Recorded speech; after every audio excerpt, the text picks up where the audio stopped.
नमस्कार दोस्तों, क्या ऐसे नफरती एंकर्स पर सुप्रीम कोर्ट की फटकार का असर पड़ेगा? आप सब जानते हैं कि सुप्रीम कोर्ट ने ऐसे एंकर्स के लिए न सिर्फ नाराजगी जताई है, बल्कि यह कहा है और यह पूछा है कि ऐसे एंकर्स जो टेलीविजन चैनल पर लगातार नफरत फैलाते हैं, समाज को बांटने का काम करते हैं, उन पर लगाम क्यों नहीं लगती, उन्हें ऑफ एयर क्यों नहीं किया जा सकता। उसके बाद से बहुत सारे लोगों को लग रहा है कि सुप्रीम कोर्ट की इस फटकार का शायद असर पड़े। तो मैंने आज अपने ट्विटर पर इसी मुद्दे पर एक पोल किया, ट्विटर पर भी और यूट्यूब पर भी। उस पोल के नतीजे देखिए और मैं आगे बताऊंगा कि सुप्रीम कोर्ट की इस फटकार का अगर देखें उन नफरती चेहरों पर, उन नफरती पुतलों पर, उन एंकर्स पर जो दिन रात हिंदू मुसलमान करते हैं, जो चैनल पर जब भी आते हैं नफरती एजेंडे के साथ आते हैं, शायद कोई फर्क नहीं पड़ेगा। पहले ट्विटर पर जो पोल मैंने किया, ये 3:40 पर ट्विटर पर मैंने पोस्ट किया था। कुछ ही घंटे के भीतर, 3 घंटे 3.5 घंटे के भीतर 21,000 लोगों ने इसमें वोट किया। सवाल क्या था? सुप्रीम कोर्ट की फटकार का न्यूज चैनल के नफरती एंकर्स पर कोई फर्क पड़ेगा? हां में सिर्फ 12% लोग, ना में 88% लोग। मतलब लोग भी मानते हैं कि कोई फर्क नहीं पड़ेगा। क्यों? यह आगे बताऊंगा। यह भी कि सुप्रीम कोर्ट के एक पूर्व जस्टिस ने क्या कहा, वो भी आगे बताऊंगा। पहले देखिए पोल और समझिए कि सुप्रीम कोर्ट की इस फटकार के बाद अखबारों की सुर्खियां हैं, 50 वीडियो हैं, तमाम लोग इस पर बोल रहे हैं। लेकिन उसके बाद अंजाम अगर यह होना है तो उस फटकार का मतलब क्या है और अंजाम यह क्यों होना है, इसको भी समझने की जरूरत है। सुप्रीम कोर्ट यह कहे और कहे कि एंकर्स को ऑफ एयर क्यों नहीं किया जा सकता है और उसके बाद कोई असर ना पड़े, उसकी भी कोई वजह तो होगी। उस वजह पर भी बात करेंगे। यह पोल था ट्विटर का, यह पोल हमने किया अपने यूट्यूब के कम्युनिटी में। उसमें भी वही सवाल पूछा मैंने, सुप्रीम कोर्ट की फटकार का क्या असर पड़ेगा? यहां भी हां कहा सिर्फ 16% लोगों ने, 84% लोगों ने कहा नहीं असर पड़ेगा। वोट कितने लोगों ने किया? 21,000 लोगों ने। जब मैं ये वीडियो बना रहा हूं तब तक। इसका मतलब ज्यादातर लोग मानते हैं कोई फर्क नहीं पड़ेगा। अब क्यों नहीं पड़ेगा, इस पर आगे आते हैं। और ये नहीं पड़ेगा तो इसका मतलब ये एंकर्स दिन रात ऐसे ही नफरत फैलाने का काम दिन महीने साल के हिसाब से करते रहेंगे। अब देखिए, आप जस्टिस काटजू, मार्कंडे काटजू, जो सुप्रीम कोर्ट के रिटायर्ड जज हैं, हाई कोर्ट के चीफ जस्टिस रहे हैं, उन्होंने मेरे ट्विटर पर जो मैंने लिखा उसके जवाब में जस्टिस काटजू ने, मेरे ट्विटर पर जो पोल है उसके जवाब में जस्टिस काटजू ने नीचे कहीं किसी वेबसाइट के लिए हस्तक्षेप.com है उसकी वेबसाइट पर कुछ लिखा। उसमें उन्होंने मेरे उन्हीं सवालों के उस पर अपना जवाब लिखा है। वही जवाब क्या है देखिए। और मार्कंडे काटजू, जैसा कि मैंने कहा, हाई कोर्ट के चीफ जस्टिस रहे, सुप्रीम कोर्ट के जस्टिस रहे, इसलिए उनका कहना मायने रखता है। उन्होंने क्या कहा? सवाल वही जो मैंने ट्विटर पर पूछा था। उन्होंने कहा सुप्रीम कोर्ट की फटकार का न्यूज चैनलों के नफरती एंकर्स पर कोई फर्क पड़ेगा? अब मेरा मानना है कि कुछ नहीं पड़ेगा। उसके दो कारण। मेरा मानना मतलब जस्टिस काटजू का मानना है। क्या कहा उन्होंने? केवल डांट फटकार का कोई मतलब नहीं होता जब तक डांट सुनने के बावजूद टीवी एंकर अपने तौर तरीके नहीं बदलते, उन्हें सख्त सजा न मिले। जस्टिस काटजू कह रहे हैं, सुप्रीम कोर्ट के जज। इन्होंने कहा सांप्रदायिकता फैलाना इंडियन पीनल कोड की धारा 153A और धारा 295A के तहत दंडनीय अपराध देखा गया है कि कोर्ट अक्सर सांप्रदायिकता के खिलाफ भाषण तो देती आई है मगर इसे फैलाने वालों को दंडित नहीं करती। कोरी बयानबाजी से कोई फर्क नहीं पड़ेगा। जस्टिस काटजू ने यह भी कहा इन टीवी एंकरों की रोजी रोटी सांप्रदायिकता फैलाने से चलती है। कोई भी अपने पेट पर लात नहीं मारेगा जब तक उसे यह भय न हो कि ऐसा करने से उसे कठोर दंड मिलेगा। ये टीवी एंकर समझते हैं कि अदालत की डांट केवल गीदड़ भभकी है, लफाजी है और उन्हें कोई सजा नहीं मिलेगी, विशेषकर जब सरकार उनके समर्थन में। यह आखिरी बात बहुत मायने रखता है। यही सुप्रीम कोर्ट ने कहा भी है। सुप्रीम कोर्ट ने इन एंकर्स के लिए यही कहा जो चेहरे आप देख रहे हैं। नाम किसी का नहीं आया सुप्रीम कोर्ट में। सुनवाई हो रही थी हेट स्पीच पर, कई याचिकाओं पर सुनवाई हो रही थी। सुप्रीम कोर्ट ने भी यही कहा कि क्या उन्हें ऑफ एयर नहीं किया जा सकता, क्या उन्हें सख्त सजा नहीं दी जा सकती। जब तक उन्हें सख्त सजा नहीं दी जाएगी, ऑफ एयर नहीं होगा, उन्हें लगेगा नहीं कि उन्हें भारी कीमत चुकानी पड़ेगी अपने नफरती एजेंडे की वजह से। जिस ढंग से बहस कंडक्ट करते हैं उसकी वजह से, जिस ढंग से समाज में दरार पैदा करना चाहते हैं या करने की कोशिश करते हैं उसकी वजह से, तब तक वो एंकर नहीं सुधरेंगे। वही तो वो कह रहे हैं। एंकर को ये लगेगा ही नहीं कि उसकी नौकरी जा सकती है, ऑफेयर हो सकता है, क्यों सुधरेगा? लेकिन किस एंकर को कौन ऑफेयर करेगा? स्क्रीन पर जो देख रहे हैं अर्नब गोस्वामी रिपब्लिक टीवी के मालिक हैं, तो मालिक को कौन ऑफेयर करेगा? कर्मचारी तो है नहीं, मुलाजिम तो है नहीं। दूसरे सज्जन सुरेश चौहान के सुदर्शन टीवी, जो नफरती एजेंडे के लिए कुख्यात है, उसके मालिक कौन ऑफेयर करेगा?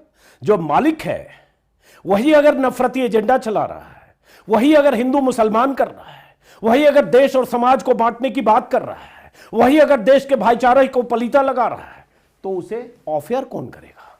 और ये मोहरे प्यादे अंबानी के चैनल में एंकर हर रोज डिबेट करते हैं। डिबेट का विषय हर रोज हिंदू मुसलमान होता है। डिबेट का विषय हर रोज वही होता है जो मोदी की सत्ता, योगी की सत्ता, अमित शाह की सत्ता और संघ के मुफीद हो। हर रोज डिबेट का विषय वही होता है जिसमें निशाने पर या तो विपक्ष हो या मुसलमान हो। तो इनको भी ऑफेयर कौन करेगा? क्योंकि जो चैनल का मालिक है, मालिक धन्ना सेठ अंबानी, लेकिन उनके नीचे जो पूरी कतार है वो सब चाहते हैं किसी तरह से चैनल चले, इससे टीआरपी भी मिलती है, पैसा भी मिलता है। क्यों ऑफेयर होंगे? क्योंकि सब तयशुदा ढंग से हो रहा है। कुछ भी चीज ऐसे अनजाने में नहीं हो रही। एक एंकर आया और नफरती एजेंडे के साथ रोज हिंदू मुसलमान कर रहा है, तो ऑफेयर करेगा कौन? तो सवाल ये उठता है कि सुप्रीम कोर्ट ने याचिकाओं की सुनवाई के दौरान ये पूछा तो जरूर, और पूछा किससे? एनबीएसए से। एनबीएसए वो संस्था है जो news broadcasters and digital association, जो समाचार चैनलों की संस्था है, उसकी नियामक बॉडी है, रेगुलेशन के लिए एक बॉडी है। उस बॉडी से ही सवाल पूछा गया। उस बॉडी के एडवोकेट ने कोर्ट में हाजिरी जब लगाई, उन्हीं से पूछा गया कि आप ऑफेयर क्यों नहीं करते, और उसका मैंने बताया कि वो किसको ऑफेयर करेंगे। बल्कि एनबीएसए के कुछ ऐसे चैनल जिसमें सुदर्शन भी है, रिपब्लिक भी है, उसके सदस्य भी नहीं है। कई चैनल जब उन्हें लगता है कि रेगुलेशन की बॉडी में रहने से उन्हें नुकसान हो सकता है या उनके खिलाफ कोई कार्रवाई हो सकती है, उससे बाहर चले जाते हैं। तो मैंने सुबह भी कहा, नक्शिक विहीन कोई संस्था है, वो क्या रेगुलेट करेगी और किनको रेगुलेट करेगी? अब जैसे ये सज्जन है सुरेश चौहान के उसके बाद सुप्रीम कोर्ट के उस कल की फटकार के बाद उसने ट्विटर पर लिखा, मेरी गिरफ्तारी के लिए सुप्रीम कोर्ट ऑफ इंडिया द्वारा पुलिस पर बना दबाव मेरी जुडिशियल लिंचिंग है। हिम्मत देखिए इस शख्स की, वो कह रहे जुडिशियल लिंचिंग है। सुप्रीम कोर्ट ने अगर कहा कि फटकार लगाते हुए कि ऐसे एंकर्स जो समाज में दरार पैदा कर रहे हैं, जो टेलीविजन एजेंडे के साथ संचालित हो रहे हैं, जरूरी जो मुद्दे हैं बेरोजगारी, महंगाई, इन सब मुद्दों को छोड़कर लगातार नफरती एजेंडा बनाकर देश को विभाजन के कगार पर ले जा रहे, विभाजन मतलब सामाजिक दरार के कगार पर, उस जुडिशियरी के बारे में, सुप्रीम कोर्ट के बारे में शख्स लिखता है डंके की चोट पर जुडिशियल लिंचिंग हो रही है, और उसके बाद जो उसने कहा वो सामने है। अब सोचिए, जब इस शख्स को परवाह ही नहीं है कि सुप्रीम कोर्ट इसे फटकार लगाता है, और इसकी फितरत है, और इसी से आपको अंदाजा लगेगा कि सुप्रीम कोर्ट की इस फटकार के बाद कुछ नहीं होगा। मैंने सुबह भी वीडियो में आपको बताया था, यह पहली बार सुप्रीम कोर्ट ने नहीं कहा है, कई बार कहा है, कभी सख्त लहजे में, कभी किसी मुलायम लहजे में, कभी किसी इंडिविजुअल एडिटर चैनल को, लेकिन कहा है। अब उसके बाद क्या हुआ? इस शख्स ने, जिसमें सुप्रीम कोर्ट में दो अलग अलग मामले थे, दो अलग अलग जगह फटकार लगी, दो अलग अलग बेंच। अब जब इस शख्स ने हिंदू राष्ट्र की शपथ लेने का जो वीडियो था, जिसको कल भी मैंने वीडियो में बताया था, जिसकी वजह से इसके खिलाफ सुप्रीम कोर्ट में याचिकाएं जब गई, दिल्ली पुलिस ने पहले इसको क्लीन चिट दे दी। एक तरह से कहा कि जिस समारोह में इसने हिंदू राष्ट्र बनाने की शपथ ली थी, मरने मारने लड़ने की बात की थी, उसमें ऐसी कोई बात नहीं हुई थी। जब पुलिस ने यह सुप्रीम कोर्ट में कहा, फिर सुप्रीम कोर्ट ने फटकार लगाई और कहा कि आप पूरी जांच करिए, हलफनामा दोबारा दीजिए, तब दिल्ली पुलिस ने माना कि हां, उस समारोह में, उस कार्यक्रम में कोई ऐसी बात हुई थी जो नफरती थी, जो कानून के मुताबिक नहीं थी, कायदे कानून का उल्लंघन करने वाली थी। एफआईआर तो हुई, लेकिन 8 महीने तक इसके खिलाफ चार्जशीट दाखिल नहीं हुई। क्यों होगी? दिल्ली पुलिस किसकी? अमित शाह की। अमित शाह मोदी कि सत्ता दिल्ली में भी है, आपको पता होगा दिल्ली पुलिस गृह मंत्रालय के अंदर है। तो फिर जब चार्जशीट दाखिल 8 महीने बाद नहीं होती है, सुप्रीम कोर्ट ने उस मामले में भी फटकार लगाई, और उसके बाद बाकी एंकर्स के लिए भी सुप्रीम कोर्ट ने, जो 2 जजों की बेंच ने ऐसा कहा, उसके बाद यह शख्स चैनल पर शो करता है और लिखता है हिंदू राष्ट्र की शपथ अपराध कैसे। हिंदू राष्ट्र की शपथ का सवाल नहीं है, सवाल यह है, शख्स ने, मैंने कल के वीडियो में इसके भाषण का वो हिस्सा दिखाया था जो मैं आज दिखाना नहीं चाहता, लंबा हो जाएगा, उसमें इसने कहा था हाथ उठाते हुए सामने शपथ देते हुए, दिलाते हुए कि हम हिंदू राष्ट्र बनाने के लिए, भारत को बनाए रखने के लिए लड़ेंगे, मरेंगे और मारेंगे। किसको मारेंगे? और लड़ने मारने की बात करना, मरने मारने की बात करना क्या संविधान के खिलाफ नहीं है? फिर यह शख्स चुनौती देता है न्यायपालिका को, सुप्रीम कोर्ट को, और डंके की चोट पर कहता है कि हमने कोई अपराध नहीं किया। लेकिन अकेले अपराधी वो नहीं है, और मैंने इसलिए कहा इन सब की सेहत पर कोई फर्क नहीं पड़ेगा। मैंने नहीं कहा, जज ने भी कहा, मैंने भी कहा, और जो लोगों ने पोल किया उन्होंने भी कहा, सबकी यही राय है। अब ये चेहरे जो चैनल पर दिखते हैं, शोज में कई बार दिखा चुका हूं, इसी तरह के शोज करते हैं, हिंदुओं के साथ आने का टाइम आ गया। देखिए एंकर, हिंदुओं के साथ आने का टाइम हो गया। इस देश की 135 करोड़ की आबादी है, प्रधानमंत्री मोदी सबका साथ सबका विश्वास की बात करते हैं, और ये शख्स कह रहा है हिंदुओं के साथ आने का टाइम आ गया है, हिंदू होंगे अल्पसंख्यक। ये तो करता ही है, नौकरशाही में मुसलमानों की घुसपैठ के षड्यंत्र का खुलासा, यही इसने एक शो किया था जिस पर बहुत बवाल हुआ था, यूपीएससी जिहाद। उस मामले में भी जो अभी सीजेआई है इंडिया के, उन्होंने तब भी फटकार लगाते हुए कहा था कि इसकी नीयत पर, इसके तरीके पर सवाल उठाते हुए उस शो को बंद कर दिया था। उसके बाद भी उसका कुछ बिगड़ा नहीं, क्योंकि तब भी सुप्रीम कोर्ट में सरकार के वकीलों ने इसके पक्ष में दलीलें दी थी, जिसका नाम है सुदर्शन, जिस चैनल का नाम है सुदर्शन टीवी, और जिस शख्स का नाम है सुरेश चौहान के। मैंने कल भी वीडियो में विस्तार से बताया, इसलिए नहीं जाना। बहरहाल अर्नब गोस्वामी को तो आप जानते हैं। तो सवाल वही है कि फिर इन सब के खिलाफ कार्रवाई कैसे होगी और कौन करेगा, अगर सत्ता में बैठे लोग, शीर्ष पर बैठे लोग इन्हें संरक्षण देते हैं, इन्हें इसी तरह के कार्यक्रम करने के बदले टीआरपी मिलती है, बाजार से पैसा मिलता है। जो खुद मालिक है वो चाहता है कि दिन रात सत्ता को भी खुश रखे, मोदी को भी खुश रखे, टीआरपी भी बटोरे, पैसे भी बटोरे, और जो एंकर्स हैं वो ऊपर से डोर उनकी बंधी है, शीर्ष पर जो लोग बैठे हैं जैसे नचाते हैं वैसे नाचते हैं, और उसके बाद बची खुची कसर सत्ता के सामने चापलूसी करते हुए पूरी करते हैं। तो फिर कैसे हम उम्मीद करें कि सुप्रीम कोर्ट की फटकार के बाद इन सब की सेहत पर फर्क पड़ेगा? इसीलिए ये पोल में ये नतीजे आए। अब मैं एक वीडियो आपको दिखाता हूं जो हमारे पत्रकारिता बिरादरी के वरिष्ठतम पत्रकारों में से एक है, एनके सिंह। एडिटर्स की एक बॉडी हम लोगों ने बनाई थी कई साल पहले, उसके वो महासचिव भी रहे। उन्होंने क्या कहा है, और उन्होंने भी यही कहा है कि सुप्रीम कोर्ट ने कह तो जरूर दिया है, फटकार तो जरूर लगा दी है, अखबारों में सुर्खियां तो जरूर है, लेकिन कुछ होगा नहीं। लेकिन उनकी दलील क्या है, ये भी सुनिए। देखिए, मुझे कभी कभी सुप्रीम कोर्ट के भोलेपन में, अगर हम उसे अज्ञानता ना कहें तो भोलेपन पे बहुत तरस आता है। बड़ा अफसोस होता है जब सुप्रीम कोर्ट ये सवाल करता है कि भाई तो एंकर को क्यों नहीं ऑफ एयर कर दिया गया। उसने अगर कम्युनल पैशन भड़काने वाले स्लोगन दिए या उस तरह के अटरेंसेस किए, उस तरह की आवाज को जो जेन्युइन आवाज है दबाने की कोशिश की। सुप्रीम कोर्ट का यह सवाल करना ही लग रहा है कि सुप्रीम कोर्ट को सेल्फ रेगुलेशन का कंसेप्ट अभी और गहराई से समझना होगा। और दूसरा, किससे यह सवाल पूछ रहे हैं आप? सेल्फ रेगुलेशन आज कौन कर रहा है? वो एक ड्रामा है। सेल्फ रेगुलेशन के नाम पे एक फसाड है, जिसको कि कहते हैं कि आवरण है, और उस आवरण में वो हो रहा है, वो मालिकान है उसके। उसमें जानते हैं फीस कितनी होती है? आज से 10 साल पहले वो 5 लाख रुपए पर ईयर थी।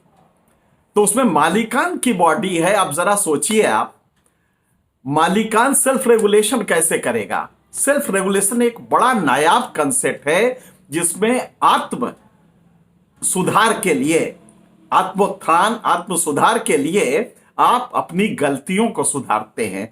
सेल्फ रेगुलेशन का यह कंसेप्ट है। जो मालिक बैलेंस शीट देखता होगा जो मालिक टीआरपी अगर ना है तो एडिटर को निकाल देगा, उस मालिक से आप कह रहे हैं कि आप सेल्फ रेगुलेशन करके क्यों नहीं एंकर को हटा देते। एंकर को कहा गया है, इसीलिए ऐसे एंकर लाए गए हैं जो कि कम्युनल पैशन भड़काएं, टीआरपी आए, क्योंकि समाज उस तरह का हो गया है, दो धाराओं में बटा हुआ है।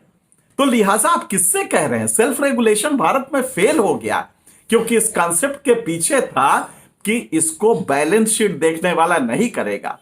जब हम लोग ये कॉन्सेप्ट लेके आए थे, और मैं ये दावा कर सकता हूं मैं इसका जन्मदाता हूं, तो भारत में इसलिए था वो कि भारत में पीयर प्रेशर का वर्क करेगा, लेकिन उसमें मालिक नहीं होना चाहिए, इसीलिए हम लोगों ने मालिकों को नहीं लिया था।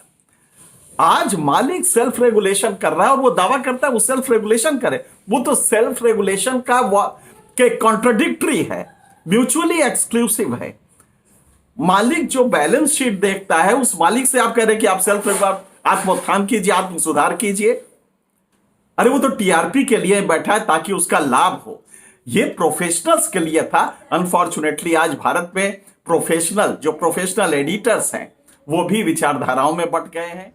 तो एनके सिंह को तो आपने सुन लिया, एनके सिंह भी वही कह रहे हैं जो जस्टिस काटजू ने कहा, जस्टिस काटजू भी वही कह रहे हैं जो मैं कह रहा हूं, और मैं भी वही कह रहा हूं जो इतने सारे लोग कह रहे हैं, और जो मेरे ट्विटर पर आप कमेंट बॉक्स में जाएंगे तो जो मान रहे हैं कि कोई फर्क नहीं पड़ेगा, उनकी इसी तरह की दलील है। क्योंकि सुप्रीम कोर्ट मौखिक तौर पर अगर कुछ कहता है या सवाल पूछता है या फटकार लगाता है, उससे किसी की सेहत पर बहुत ज्यादा फर्क नहीं पड़ता, सिवाय इसके कि अखबारों की सुर्खियां बन जाती है और 50, 60, 150 वेबसाइट पर वो खबर छप जाती है। वो इसलिए भी मैं कह रहा हूं क्योंकि पहले भी जब नौकरशाही जिहाद वाला कार्यक्रम सुदर्शन टीवी पर हुआ था, तब भी सुप्रीम कोर्ट ने बहुत सख्त बातें कही थी।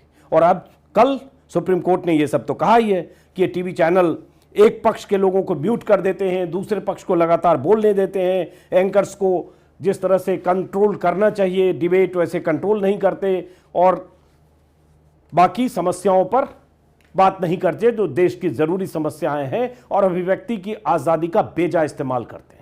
ये सब कहा तो गया और कई बार कहा गया है।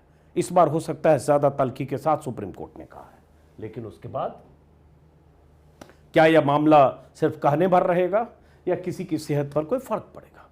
तो उसका जवाब तो आपको मिल गया कि किसी की सेहत पर कोई फर्क नहीं पड़ेगा। यह आपको तय करना होगा कि इन चेहरों को, इन नफरती पुतलों को, ऐसे लोगों को जो हमारे आपके बीच घरों में, मोहल्लों में, गलियों में, समाज में हर जगह नफरत घोल रहे हैं, दिन रात हिंदू मुसलमान कर रहे हैं, दिन रात एक धर्म विशेष को टारगेट कर रहे हैं, क्या आप उन्हें सुनते हुए, देखते हुए और उन्हें उनकी बातों को अपने दिमाग में पैबस्त करते हुए ऐसे उन चैनलों पर टिके रह सकते हैं? ये तय अब आपको करना है।